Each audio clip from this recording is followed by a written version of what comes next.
हमारे देश की जो अभी आबादी अब 120 करोड़ के ऊपर है, सब लोग अगर एक एक रुपया भी देंगे तो सोचिए कलेक्शन कितना होगा।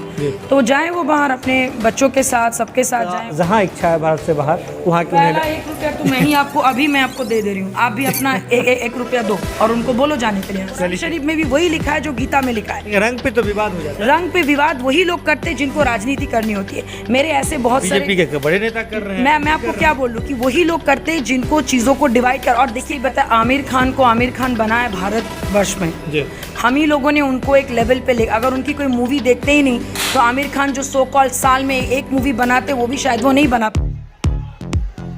नमस्कार, जनता टॉकीज देख रहे हैं आप। बिहार के बड़े नेता और लालू प्रसाद यादव जी के काफ़ी करीबी और बिहार में अल्पसंख्यक समुदाय के एक बड़े नेता जो कि राजद के पूर्व में प्रदेश अध्यक्ष भी रह चुके हैं, बात कर रहे हैं अब्दुल बारी सिद्दीकी जी का।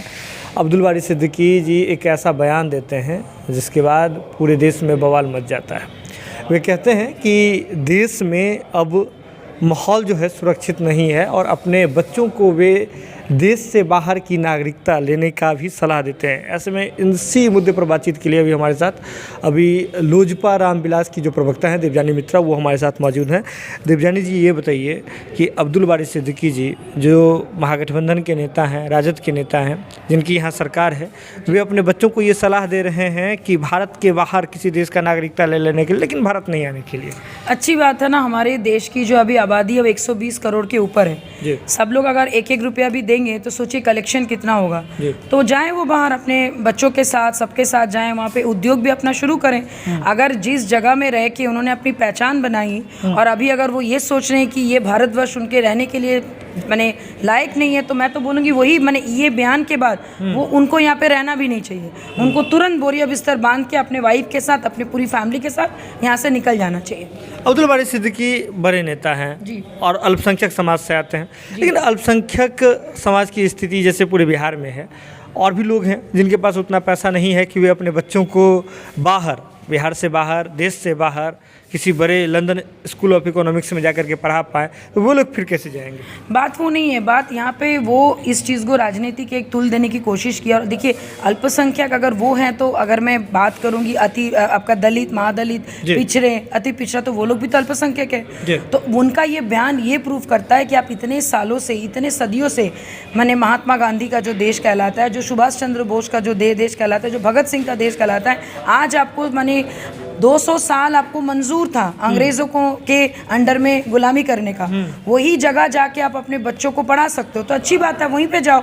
और ये अल्पसंख्यक की बात नहीं है, ये बात है कि उनको पर्सनल कुछ चीज़ें हो सकता है कि उनको लग रहा है कि अगर इस चीज़ को फ्यूल किया जाए तो एक सिविल वॉर छिड़ सकता है। लेकिन देखिए भारत की राजनीति भी उस ढंग से काम नहीं करती है। हमारे भी ऐसे बहुत सारे भाई बंधु हैं, क्योंकि एक तो देखिए बिहार में इन लोगों ने जातिवाद खेल के लोगों के अंदर में एक जहर घोल ही दिया है। अभी बस बाकी बचा था अभी जो उन्होंने टिप्पणी की है इस चीज़ की। लेकिन मैं आपको बता दूं, अभी के जो युवा है या फिर अभी के जो उनको कोई फ़र्क नहीं पड़ता है कि आप क्या बोल रहे हैं, नहीं बोले, बस सबके पास उतना बुद्धि आ गया। और आप देख रहे हैं अभी कैसे जन आंदोलन आपको शराबबंदी को लेके हो रहा है। अगर वो चाहते हैं कि भाई इसके अगेंस्ट भी कोई रैली निकले और फिर हम लोग रास्ते पर उतर आए, तो कृपया उससे पहले उनको चाहिए अपने बच्चे समेत, अगर उनको कहीं पर कोई दिक्कत है, तो मैं भारत के हर एक नागरिक से मैं रिक्वेस्ट करूँगी कि कृपया आप लोग एक एक रुपया दीजिए, ताकि हम लोग इनको भी सुरक्षित देश के बाहर भेज पाएँ। मतलब देश के बाहर भेजने की आप बात कह रहे हैं, लेकिन ये बात बताइए कि क्या लगता है आपको कि वाकई देश में इस तरह का कुछ माहौल है?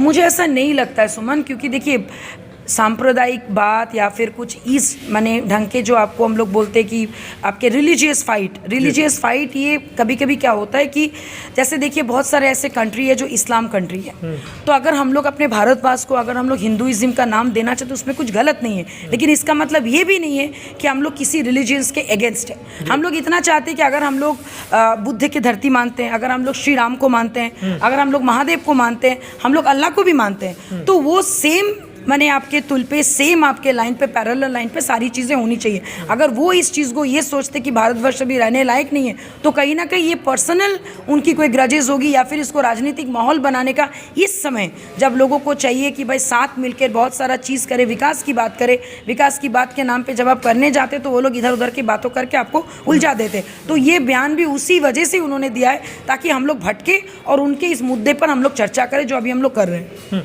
तो मुझे बताइए, उनकी पार्टी जो है राष्ट्रीय जनता दल, वो तो बिहार में सत्ता में है और सत्ता से भी बहुत ज़्यादा सवाल हो रहा है, चाहे शराबबंदी के मसले पर हो, रोज़गार के मसले पर हो या फिर पेपर लीक का मामला हो, अलग अलग मसलों पर सवाल हो रहा है। और उस समय एक सत्तासीन दल के एक बड़े नेता जो कि पूर्व में प्रदेश अध्यक्ष उसी पार्टी के रह चुके हैं, इस तरह का बयान देते हैं। और यहाँ देखिए ना कि जब लालू प्रसाद यादव जी जो बिहार के पूर्व मुख्यमंत्री रहे हैं, उन्हें किडनी ट्रांसप्लांट करवाना होता है तो भारत से बाहर का रुख अपनाते हैं। बड़े नेताओं को अपने बच्चों को कुछ पढ़ाना लिखाना हो तो भारत से बाहर, क्या लगता है कि भारत में सुख सुविधाएं नहीं है क्या, हॉस्पिटल की चीज़ें नहीं है क्या? देखिए भारत में ऐसा बात नहीं है। बड़े बड़े मैंने यहाँ पे हमारे जब ऑनरेबल सीएम को थोड़ा सा मोतियाबिंद का तकलीफ होता है तो वो उठ के चले जाते राजधानी दिल्ली में चले जाते। जिस जगह पे आप हो, जिस जगह के सत्ता में आप हो, बिहार राज्यों में आपने 17 सालों से क्या किया? आपने पहले भी आपने मैंने बहुत सारा और ऐसा बात नहीं है कि सुमन इनको सेंट्रल से फंड नहीं मिल रहा है, सेंट्रल से फंड भी मिल रहा है, सब कुछ मिल रहा है, वो पैसा जा कहाँ रहा है? और अगर आप शराबबंदी की बात करेंगे, मेरे जो डेटा के अनुसार 2006 में जब ये लागू था, जब लीगली आपके शराब लागू थी तो 500 करोड़ के टर्नओवर होता था सालाना। वो जाके 2016 आते आते वो आपका 6000 करोड़ पर ईयर हो गया। तो इमेजिन कीजिए इतने सालों में 72,000 से भी ज़्यादा, 72,000 करोड़ से भी ज़्यादा टर्नओवर ब्लैक में हुआ है। तो ब्लैक मनी गया कहाँ? आप जब ये सारे सवालों का आंसर वो लोग नहीं दे पाते तो कभी जातिवाद तो कभी रिलीजन के टॉपिक उठा के लोगों का दिमाग को भटकाने की कोशिश करते। और हमारे जनता रिलीजन को लेकर, जाति को लेकर बहुत इमोशनल है। हम लोग चाहते कि भाई हमारे जाति के खिलाफ, हमारे रिलीजन के खिलाफ कोई कुछ ना बोले। और उसी पे बार बार लगातार अभी के जो मैंने आपके जो सत्ता पार्टी के जितने भी बड़े दिग्गज प्लेयर, मैं बोलूँगी, मैं नेता नहीं बोलूँगी, मैं प्लेयर बोलूँगी, वो लोग इस चीज़ को घुमा घुमा के, अगर मैं बहुत ही रॉ हिंदी में बोलूँ, भंजा भंजा के इस चीज़ को वो लोग यूज़ कर रहे हैं और लोगों के दिमाग ख़राब कर रहे हैं। लेकिन इस ढंग से 2024-25 में जंग जीती नहीं जाएगी और इस बार चीज़ें बदलती हुई नज़र आ रही है। आप देख रहे होंगे कि पूरे सड़कों पर लोग अभी उतर आए शराबबंदी को लेकर। उनका एक स्टेटमेंट जो आया था, जो पिएगा वो मरेगा, दैट मीन्स जो बेचेगा वो मौज करेगा। अगर आप ये बोल रहे हैं तो मुआवजा जब आप लोग मांग रहे हैं, हम लोग जब मांग रहे हैं तो बात की जा रही है कि नहीं हम लोग नहीं देंगे। भैया आप दे ना दो वो आपकी बात है, लेकिन या तो आप चीज़ों में खड़े उतरो, या तो शराबबंदी को कंप्लीटली आप सक्सेस करो, या तो फिर आप इस्तीफा दीजिए, उम्र हो गया, आराम से आप रेस्ट पे जाइए और युवाओं को बिहार संभालने का बीरा ये करने दीजिए। जी देवजानी जी, एक और बड़ी बात है कि 2020 में जब चुनावी रिजल्ट आया था, वहाँ से हमने देखा कि बिहार में अल्पसंख्यक की राजनीति में बड़ा बदलाव हुआ है। कैसे ओवैसी जी बिहार आते हैं और जिस बिहार में MY समीकरण हमेशा राजद का माना जाता था, वहाँ आकर के सीमांचल में, बिहार के सीमांचल में जाकर के 5 सीट झटक लेते हैं।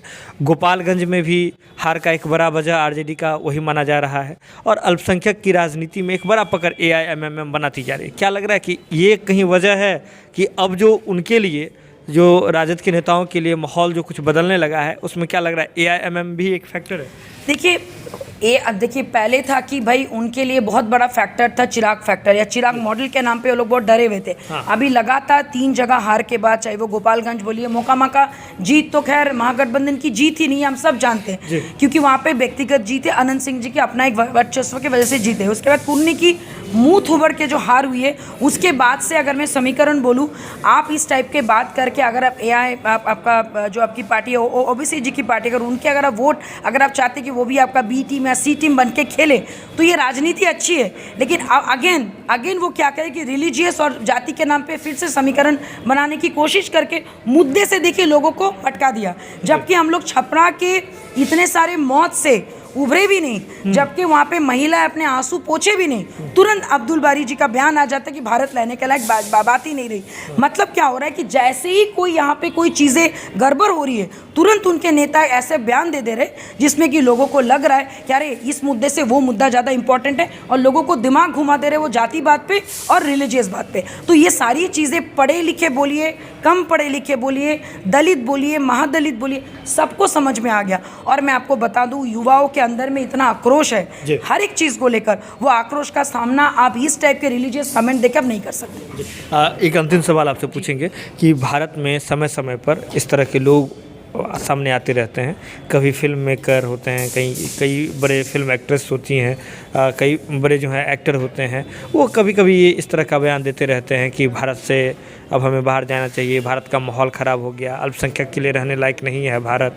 और अब बिहार के इस तरह के नेता, बड़े नेता जिनका एक छवि है जिन पर अल्पसंख्यक समाज भरोसा करता है, इस तरह का बयान देते हैं। क्या लगता है कि हमेशा ये चीज़ें, देखिए ऑनेस्टली बता, आमिर खान को आमिर खान बनाया भारतवर्ष में, जी हम ही लोगों ने उनको एक लेवल पे ले, अगर उनकी कोई मूवी देखते ही नहीं तो आमिर खान जो सो कॉल्ड साल में एक मूवी बनाते वो भी शायद वो नहीं बना पाते।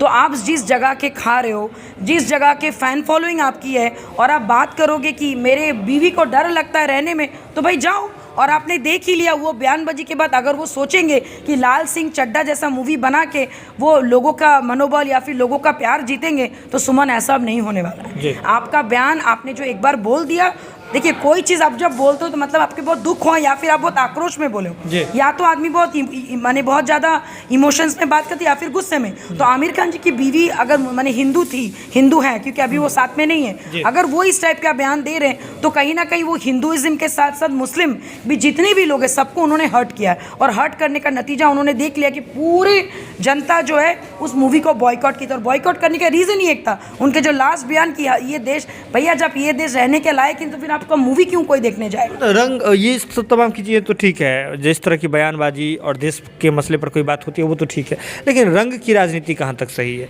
ये केसरिया रंग, हरा रंग, ये रंग, देखिए ऑनेस्टली बताएं, मैं आपको फिर बता रही हूँ, जैसे कुछ आपके कंट्री मुस्लिम डोमिनेटिंग है, इस्लाम को मानते हैं, अगर भारतवर्ष को अगर हम लोग हिंदू कंट्री माने तो क्या गलत है? आपको मन ने, आपको क्यों डर लगेगा हर हर महादेव बोलने में? आपको क्यों डर लगेगा जय श्री राम बोलने में? इसका मतलब ये नहीं कि हम लोग मुस्लिम के विचारों को या कुरान शरीफ की हम लोग निंदा कर रहे हैं। कुरान शरीफ में भी वही लिखा है जो गीता में लिखा है। रंग पे तो विवाद हो जाता है। रंग पे विवाद वही लोग करते हैं जिनको राजनीति करनी होती है। मेरे ऐसे बहुत सारे बीजेपी के बड़े नेता कर रहे हैं। मैं आपको क्या बोल रहा हूँ कि वही लोग करते हैं जिनको चीज़ों को डिवाइड कर, और देखिए करने का रीज़न भी बहुत सारा ये भी हो सकता है। अभी आप हाल फिलहाल में देखोगे कि आफ्ताब और जो बच्चे के साथ जो हुआ, तो ये सब चीज़ें आदमी को डरा देता है। इसका मतलब ये नहीं कि हम लोग चाहते कि कोई रिलीजियस फाइट हो, लेकिन रिलीजियस फाइट की तरफ जाने पे मजबूर लोग कर देते, बड़े बड़े नेता बोलिए या फिर सोच वो मजबूर कर देते। अगर बहुत सारे राष्ट्र, बहुत सारे देश अगर मुस्लिम डोमिनेटिंग है, इस्लाम कंट्री है, तो भारतवर्ष को हिंदुइज्म, हिंदू कंट्री मानने में गलती का है, मुझे ये बताइए। चलिए, अभी हमारे साथ लोजपा रामविलास की जो प्रवक्ता है देवजानी मित्रा, वो हमारे साथ थी और उन्होंने सीधे तौर पे कहा कि अब्दुल बारी सिद्दीकी अगर इस तरह का बयान दे रहे हैं तो देशवासियों से उन्होंने अपील की है कि एक एक रुपया ही दे करके उन्हें जो है पूरे परिवार समेत उनका जहाँ इच्छा है भारत से बाहर वहाँ के पहला 1 रुपया तो मैं ही आपको अभी मैं आपको दे रही हूँ, आप भी अपना 1 रुपया दो और उनको बोलो जाने के लिए। चलिए, पहला इन्होंने काम भी अपना शुरू कर दिया। जुड़े रहिए जनता टॉकीज के साथ, जो भी अपडेट होगा हम आपसे शीघ्र साझा करेंगे। बहुत बहुत धन्यवाद।